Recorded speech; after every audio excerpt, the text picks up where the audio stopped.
दशकों पहले बंबई में भरी अदालत में जज और पुलिस के सामने कत्ल हुआ था।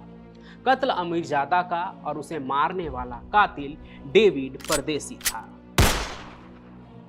जो बिना किसी दुश्मनी के ही उसे ठोक देता है, क्योंकि उसे ऐसा करने को दाऊद इब्राहिम ने कहा था।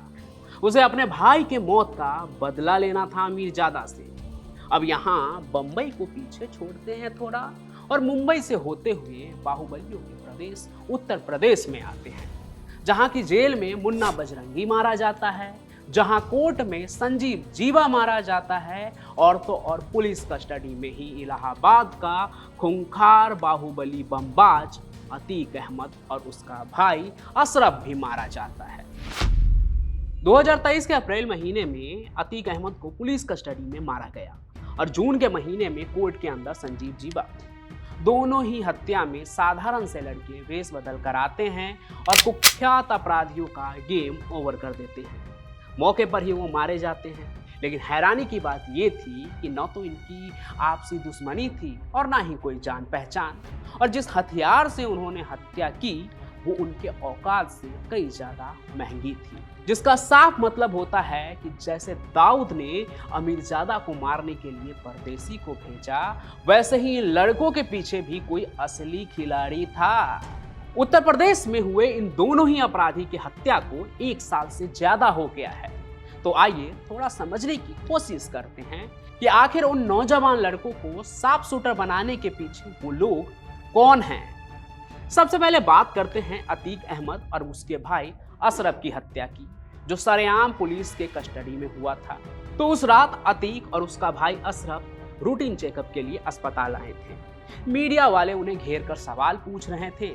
यूपी पुलिस भी वहीं पर थी। उसी भीड़ में लवलेश तिवारी, सनी और अरुण मौर्य पत्रकार के बीच में खड़े थे, जो मौका पाते ही पॉइंट ब्लैंक रेंज से यानी कि काफी नजदीक से गोली चलाकर अतीक और उसके भाई अशरफ को खत्म कर देते हैं वही मौके वारदात पर, और जय श्री राम का नारा लगाते हुए सरेंडर भी कर देते हैं। कई सवाल उठते हैं कि कहीं ये प्रायोजित मर्डर नहीं है, लेकिन जांच में पता चलता है कि लड़कों ने कुख्याति हासिल करने के लिए ये कारनामा किया है ताकि अपराध की दुनिया में उनका नाम बड़ा हो। मतलब ये कोई सुपारी की नहीं थी। लेकिन यहाँ ध्यान देने वाली बात यह भी है कि अतीक और अशरफ की हत्या में जिगाना मेड पिस्टल का इस्तेमाल किया गया था। ये पिस्टल तुर्की से बनती है और गैर कानूनी तरीके से बॉर्डर क्रॉस करके यहाँ लाया जाता है, क्योंकि भारत में इस पिस्टल पर बैन लगा हुआ है।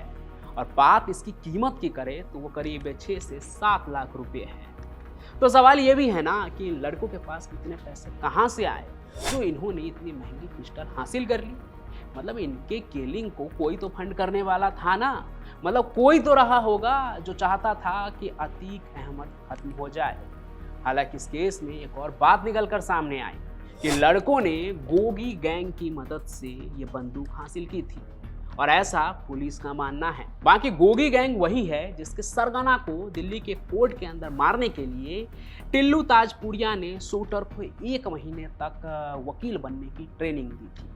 यानी कि एक आदमी वकील बनकर कोर्ट रूम के अंदर गया था दिल्ली के कोर्ट में और गोगी गैंग के मुखिया को मार गिराया था। तो हो सकता है कि अतीक के केस में भी नए अपराधियों को आगे बढ़ने के लिए दूसरे गैंग वालों ने मदद की होगी, ताकि आगे ये लोग उनके काम आ सकें। फिर भी इतने बड़े बाहुबली को बिना किसी दुश्मनी के मार देना गले से नीचे नहीं उतरता है। बाकी बात करें संजीव जीवा की, तो उसे भी पिछले साल 7 जून को लखनऊ की अदालत में मारा गया था।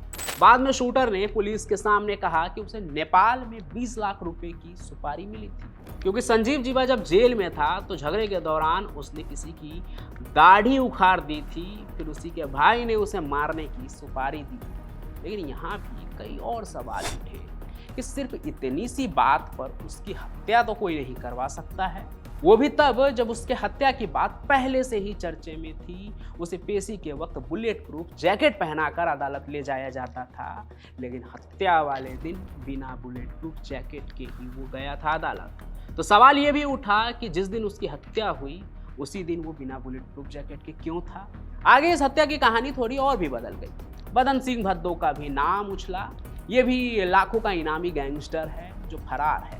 रिपोर्ट के मुताबिक भद्दो और जीवा के बीच उत्तराखंड और पश्चिमी उत्तर प्रदेश में वसूली के धंधे को लेकर काफी समय से रंजिश चल रही थी और इस वजह से ही आगे जीवा की हत्या हुई।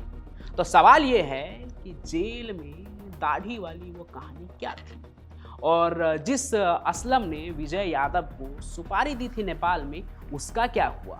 मतलब यहाँ भी विजय यादव के पीछे जरूर कोई रहा होगा जो अब तक सामने नहीं आया है और शायद कभी आए भी। हालांकि अतीक अहमद से इतर मुन्ना बजरंगी और संजीव जीवा के कत्ल में कई बार ये भी सुनाने को मिलता है कि विधायक कृष्णानंद राय के मर्डर का ये बदला हो सकता है, क्योंकि उनके मर्डर में शामिल लगभग सभी लोग खत्म हो चुके हैं किसी न किसी कारण से। खुद इन दोनों के उस्ताद माफिया मुख्तार अंसारी के मौत के पीछे भी ब्रजेश सिंह का नाम उठ रहा था। हालांकि इन जैसे कुख्यात लोगों की मौत पर कहानियां तो बनती ही रहती है। वहाँ की पुलिस की जांच की बात करें तो अक्सर उसमें कुछ सवाल रह जाते हैं जिसका कभी कोई जवाब ही नहीं मिलता है। तो आज की कहानी में बस इतना ही। बाकी इस पूरी कहानी को सुनने के बाद आपको क्या लगता है वो कमेंट जरूर करें। इस कहानी को लाइक करें, ज़्यादा से ज़्यादा शेयर करें। हमारे इस चैनल को सब्सक्राइब तो आप जरूर ही कर लें ताकि ऐसी ही कहानी जब मैं अपलोड करूं तो उसका नोटिफिकेशन आप तक सबसे पहले पहुंचे। बाकी मैं पंचम प्रकाश मिलता रहूंगा आपको किसी और सफर में किसी और क्राइम की कहानी के साथ। तब तक के लिए आपका बहुत बहुत धन्यवाद।